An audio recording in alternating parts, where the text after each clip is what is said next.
Bienvenue sur Mediascope. L'émission qui zoome sur l'actualité. Vous pouvez nous suivre sur notre page Facebook Mediascope ou sur notre chaîne YouTube. N'hésitez pas à cliquer et partager un maximum. Sommaire Belka. Salut Enya, salut Karamba. Pour la reprise Big Up vous propose un zoom sur une asso engagée au plus près des démunis. À domicile, vous embarque sur des rythmes afro. Backstage, décore la ville aux couleurs du Brésil. Merci Belka. Les paroles c'est bien, mais les actes c'est mieux. KFD 53 l'ont bien compris. Allons leur faire un big up. Le message est clair, agir avant tout, telle est la devise de KFD 53. Un big up à cette association à utilité publique sans faire de jeu de mots. Parti de rien, Andrea, Samia ont décidé de prendre les devants avec les moyens du bord pour être au plus proche de celles et ceux qui n'ont même pas les moyens de se nourrir, ce qui devrait être le minimum vital sans les charges. Alors, qui êtes-vous? Salut Andrea. Bonjour Samia. Donc Andrea, vice-présidente de l'association KFD 53 Maraude. Et Samia, présidente de l'association KFD 53 Maraude. Donc c'est né par la volonté, depuis très longtemps, hein, comme beaucoup de monde, on a envie d'aider. On a envie d'aider et on n'a pas forcément les moyens, la possibilité. Et on va dire qu'on a toujours tendance aussi à suivre sur les médias, les réseaux sociaux, ce qui se passe dans le monde, la misère même au bas de notre porte. Et je pense qu'on avait un petit peu marre de toujours liker, mettre le petit bonhomme, c'est avec des larmes comme ça. Oh, triste. Ouais, on est triste, mais on fait rien. Donc un jour comme ça, on était bien au chaud, hein, chez nous, tranquille, pendant qu'il y en a qui sont dehors et qui ont froid. Et on s'est dit non, faut pas qu'on fasse ça, faut qu'on bouge. Donc on a commencé à téléphoner, réquisitionner un petit peu les amis, l'entourage, en disant il faut qu'on monte une association. Il faut qu'on se mette qu'est-ce qu'on peut apporter, qu'on a là, la possibilité qu'on peut donner quelque chose, c'est quoi? C'est un repas. Déjà, repas chaud, c'est simple, tu vas dans ta cuisine, tu ouvres ton frigo, tu prépares, t'achètes, il n'y a pas besoin de beaucoup. Et puis tu fonces, tu n'as besoin d'aucun moyen. Et puis ça a commencé comme ça, il y a 3 ans. Et aujourd'hui, on a commencé avec 8 petits repas, 8 petits sandwichs avec une madeleine, une bouteille d'eau. Et aujourd'hui, on est entre 120 et 140 repas, chauds, en barquette, tous les samedis, sans interruption. Pas de vacances, rien du tout. On est là, on a tendu notre main et on la garde tendue. On est avec nos propres voitures. On a commencé comme ça. Au départ, propres moyens, soutien des gens aussi. Oui, tu te rappelles, les familles qui nous Ouais. préparaient, qui se proposaient. Parce qu'on avait envie aussi de créer cette solidarité. Que ce soit vraiment une association, on avait envie que... On avait des aides extérieures aussi. Oui, voilà, on voulait que ce soit une action citoyenne. Voilà. On voulait pas, on voulait que les gens s'investissent, s'engagent, pas forcément sur une longue durée. Mais tu vois, par exemple, un jour, tu as envie tu te dis, tiens, aujourd'hui, je vais offrir un repas. Donc les familles nous appelaient comme ça, nous disaient, ouais, samedi, est-ce que vous distribuez? Bien sûr. On disait, bien sûr, on distribue comme tous les samedis. Bah écoutez, vous achetez rien, c'est nous qui allons tout acheter, qui allons tout préparer. Vous avez besoin de combien de repas? Donc on a commencé par, on disait 8. Après c'était une trentaine. Une trentaine après. Et puis plus ça allait, plus ça augmentait. Bon, il y a toujours eu certaines choses de mise en place, mais par une structure nationale. Mais là, c'était la proposition de repas chaud complet, ça n'existait pas encore sur Laval. Donc on a commencé avec nos voitures, la sienne, la mienne. On tournait, on chargeait le coffre. Et puis au fur et à mesure, on a réussi à avoir des partenariats. Donc on a une entreprise mayonnaise. Non, même pas de sponsor, c'est vraiment un mécène qui nous a offert un camion, un gros master. Et qui nous a fait don de ça, on l'a aménagé, on l'a équipé. Et ça nous a permis aussi de pouvoir donner plus, parce que c'est vrai qu'on était limité. On a toujours servi le repas chaud, c'est-à-dire une barquette avec de la viande, des légumes, dessert, yaourt, fruits, café, boisson. Donc voilà, petits gâteaux, etc. Ça a toujours été assez complet. Et puis avec ça, on a pu rajouter plus. C'est-à-dire que dans le public qu'on va toucher, il y a forcément le public de sans-abri. Il y a aussi vraiment ceux qui sont en grande précarité, qui sont, il y a des étudiants, qui sont isolés, donc qui viennent parce que des fois ils ont du mal à joindre les fins de mois. Et au fur et à mesure, on a commencé à se faire un peu connaître. On a des partenaires qui nous ont rejoints, tels que la Banque Alimentaire, qui a un énorme soutien aujourd'hui, la Banque Alimentaire, parce qu'elle nous fournit la plus grosse partie des denrées. Et après, nous, on achète la viande, et puis on achète aussi ce qui peut nous manquer pour la confection des repas. On a le marché qui nous offre les fruits et légumes. En fin de compte, tout ça s'est inscrit au fur et à mesure. C'est-à-dire que On avait un projet et au fur et à mesure que des partenaires se sont greffés à nous, par exemple la Banque Alimentaire nous donnait bien plus qu'on avait besoin. Au départ, on refusait. Et à un moment donné, on s'est dit ça allait être perdu. Donc on s'est dit on va pas refuser, on va lutter contre le gaspillage alimentaire en même temps. Et du coup, on s'est mis à faire des colis alimentaires. C'est-à-dire que tous les vendredis, on distribue pour une douzaine de familles des colis complets. Et on a choisi aussi d'aider toujours forcément les personnes en grande précarité, voilà, et tout, mais on a aussi voulu dans ce projet-là aider les familles, qu'on va dire, travailleurs pauvres. Voilà, tu touches le SMIC, tu as du mal à joindre les fins de mois, tu as le droit à rien, voilà, tu n'as pas le droit à certaines aides parce que tu dépasses de très peu les plafonds. Voilà. Donc au lieu de jeter, au lieu de perdre, écoute, ça donne du beurre dans les épinards. Donc on a une équipe le vendredi qui prépare les colis. Voilà, et je voulais rajouter, on va normalement on a la mairie qui nous soutient et on va avoir un local et on sera beaucoup plus visible et ce sera beaucoup plus facile pour venir déposer les dons. Mais n'hésitez pas à vous engager, n'hésitez pas à venir nous rejoindre. On a besoin de plus en plus de monde et on souhaite aussi mettre en place une distribution de repas le dimanche.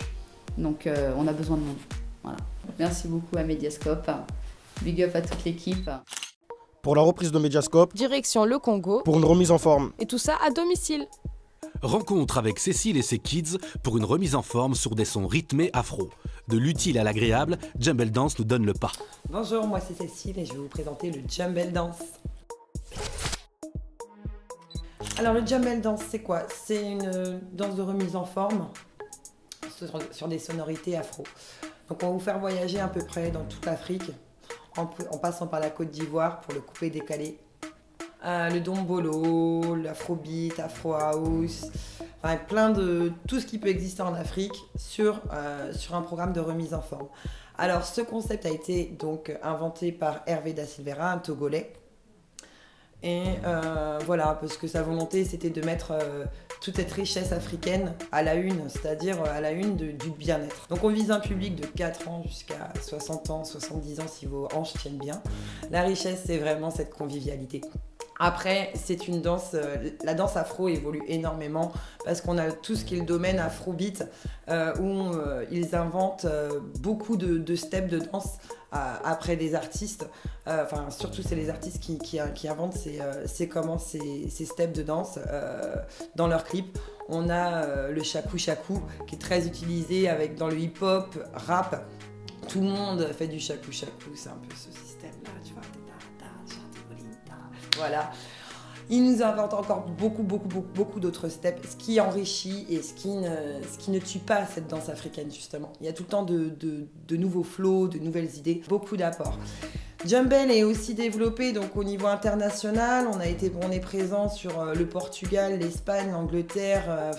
Moi je suis allée au Maroc, je suis partie au Portugal faire des stages d'une semaine comme ça, des voyages. Il y a eu des formations aussi d'organiser. On est aussi présent aux États-Unis, donc ce qui est top pour nous vraiment. Donc voilà au niveau national. Comment j'ai débarqué sur Jumble Dance? C'est un coup de cœur. C'était une vidéo et je suis partie me former et très vite j'ai instauré ça à Laval, dans ses environs. Dans un premier temps par mes cours adultes. Donc là, ça a cartonné parce qu'on partait d'un milieu Zumba qui était très fitness, très voilà. Et moi, en fait, le fait de ramener des sonorités afro, on s'est penché avec Hervé Da Silveira, donc le créateur, m'a dit, écoute, parce que je commençais à l'installer auprès des enfants, et il m'a dit, écoute, il y a moyen de faire quelque chose, s'il te plaît, penche-toi sur le sujet. Et on a travaillé dur. Sur le concept Jumble Kids. Et Jumble Kids est arrivé. Et là, c'est mon coup de cœur. Vraiment mon coup de cœur. Parce que j'avais des petits qui demandaient vraiment à s'investir et qui adoraient la danse afro. Donc, on est parti dans l'aventure. Et donc, on a commencé vraiment à créer des cours kids. Et j'ai eu vraiment un gros coup de pouce sur Jumble Kids. C'était lors d'une petite vidéo que j'avais postée sur le fameux clip, dans le fameux son « On arrive comme d'ap » de section pull-up. Et j'avais balancé ça sur les réseaux. Et la prod m'a appelé. En 3 jours, fallait clipper le projet. Ouais. Donc, on est arrivé sur notre bout de Corée avec aussi l'aide de mes collègues à Paris. Et on a créé notre petit passage chorégraphique et on a mis vraiment en avant les kids. Moi, je suis montrée avec des élèves à moi, ils étaient 3 ou 4 kids. Et on est parti avec des collègues d'ici et de Paris qui nous ont rejoints sur le clip. Et là, vraiment, ça a mis en avant vraiment l'activité Jumble Kids. Ça a vraiment propulsé. Et ça a aussi permis d'avoir une renommée sur l'activité Jumble Dance. Donc ça, c'est vrai que ça a été un bon coup de pouce. Après, il faut savoir qu'aussi, tous les ans, on participe au salon du FIT, Salon mondial du fitness. Moi, tout le temps, j'emmène mes kids aussi pour faire quelques scènes aussi. On est présent avec les grands, hein, Zumba, tous les concepts du fitness. Et voilà, ça permet aussi, nous, aussi de valoriser ce qu'on peut faire travailler ici. Donc on a travaillé aussi ici avec la ville de Laval.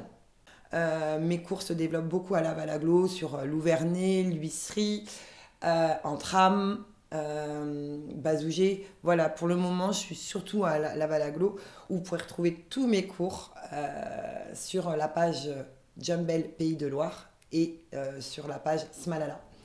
Voilà, vous avez mon petit planning voilà, pour les kids et pour les adultes aussi, parce que c'est vraiment tout public. Et vous pourrez aussi, si vous voulez jeter un coup d'œil, si vous êtes un peu curieux, vous pouvez toujours aller voir sur ma chaîne YouTube au nom de Cécile Maman, pour vous emmener un petit peu dans l'univers du Jumble. Pour le moment, c'est en aglo. C'est en aglo, mais bon, on reste à 5-10 minutes. Donc voilà, donc vous pouvez toujours venir vous inscrire. Envoyez-moi justement des petits messages sur Facebook. Vous consultez mon planning, vous m'envoyez un petit mail, je vous envoie toutes les démarches à suivre, voilà, et ça roule, venez nous rejoindre, quoi, tout simplement. Merci Mediascope, bisous, à très vite. Alors Belka, Qu'est-ce que tu nous proposes pour le backstage? Caramba, Enya, pour cette reprise de Mediascope, Backstage Zoom sur Top Brésil, une association qui œuvre sur la culture brésilienne à Laval depuis un bon moment. D'ailleurs, comment oublier Carnaval? Vanessa, dis-nous qui tu es et depuis quand? Ça fait à peu près 18 ans que j'habite en France. Et depuis toujours, j'ai fait partie des associations. Au début, je faisais partie d'une association de capoeira, tout début quand je suis arrivée.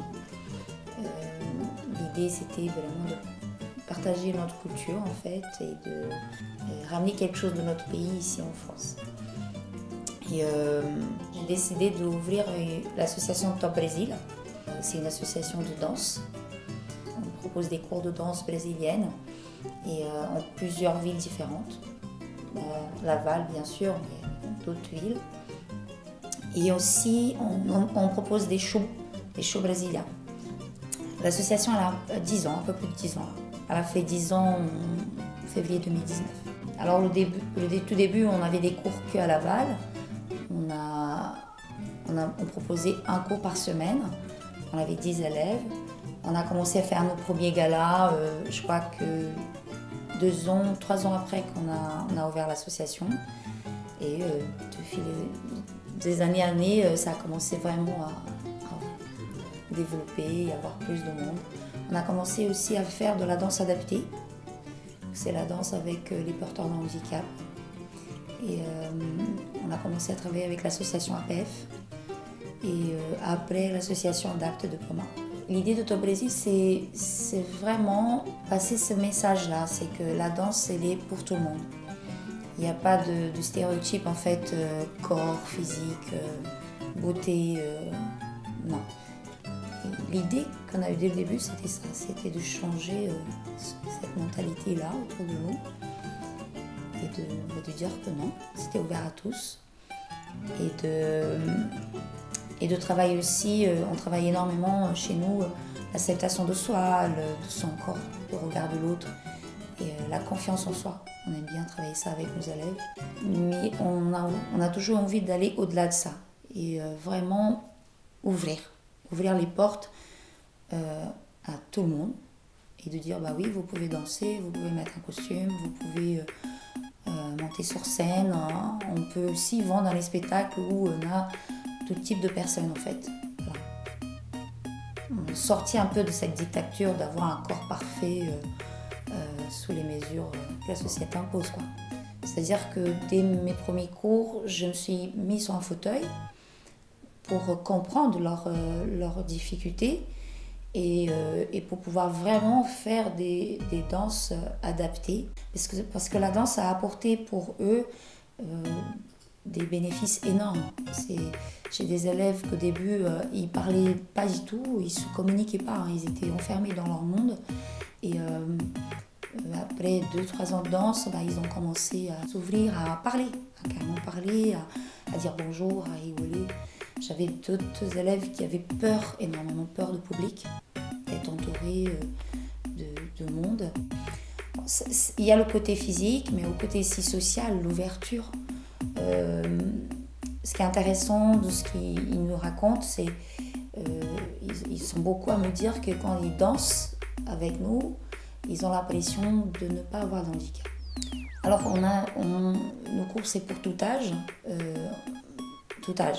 Je commence à 4-5 ans, ça dépend de l'enfant. En sachant qu'à 4-5 ans, c'est vraiment une éveil. Régulièrement, ces enfants-là, on ne prend pas d'inscription. C'est-à-dire ils s'inscrivent mais ils ne payent pas. Parce que l'important, c'est de les laisser libres. Comme nous, c'est des cours mixtes, on est tous ensemble. Alors l'enfant, il peut venir, il danse quand il a envie, le temps qu'il a envie, et après il s'arrête s'il veut. Et à partir de 6 ans, il rentre un peu plus dans les cadres. Après, ça va jusqu'à 70, 80 ans, il n'y a pas de limite d'âge, c'est ouvert vraiment à tout le monde. En 2019, là en juillet 2019, on a lancé le premier Carna Laval. Ça s'appelle Carna Laval, vraiment l'idée pour faire un petit peu rappel à Laval. Et c'est un projet que j'avais depuis 10 ans, dès la création de Top Brésil. J'ai toujours parlé d'un carnaval et tout, mais on a attendu le bon moment et 2019 c'était le bon moment. C'était un super événement, on a eu énormément d'associations qui ont participé, je crois qu'elles étaient 13 ou 14 associations, si je ne me trompe pas. Si je fais un petit peu le résumé de ce que c'était l'organisation de carnaval, pour une première, on a eu très peu de temps pour l'organiser parce que il y avait toute une histoire d'autorisation, d'utilisation de voies publiques. Mais c'est super bien passé parce qu'il y a eu une énorme mobilisation. C'est-à-dire qu'il y a eu beaucoup de personnes d'entreprises, de bénévoles qui ont cru au projet et qui ont investi. Et ce qui a permis que vraiment l'événement était réussi. On a eu énormément de monde. Voilà. On peut faire un grand projet tous ensemble et vraiment que ce soit quelque chose pour tout le monde. Pour faire partie de Top Brésil, il faut juste nous contacter par le site Top Brésil ou par Facebook, sinon par téléphone. Toutes les personnes qui veulent venir faire un cours d'essai, tout le monde a 2 cours d'essai chez nous pour vraiment savoir si c'est ce qui les intéresse. Et même si ce n'est pas pour faire un cours, Top Brésil est ouvert aussi pour tout ce qui est bénévole. On est toujours à la recherche des bénévoles. Possibilité aussi de nous intégrer au niveau de la compagnie pour faire des shows, des spectacles. On est toujours aussi à la recherche des danseurs qui veulent se lancer. Pour le Carna Laval, on a fait la première édition en juillet 2019 et on commence la deuxième en juillet 2020, précisément le 5 juillet. Et on est toujours à la recherche de partenaires, des sponsors et d'autres groupes aussi qui viennent nous rejoindre pour défiler avec nous, bien sûr, c'est ouvert. Alors, pour ceux qui veulent suivre Top Brésil, vous pouvez y aller sur notre page Facebook et mettre un petit j'aime. On a aussi Instagram, toujours tapez Top Brésil, ils vont nous trouver. Et bien sûr, merci à Mediascope pour l'opportunité de venir parler de Top Brésil. Merci de nous avoir suivis. Pour la 3e de Mediascope. Toujours au plaisir pour un nouveau Zoom sur l'actualité. Rendez-vous le mois prochain pour un nouveau Zoom sur l'actualité. Vous souhaitez faire partie de notre prochaine émission? Contactez-nous via Facebook Mediascope ou bien sur le numéro qui apparaît en bas de votre écran. Au 02 53 22 89 84. À très vite.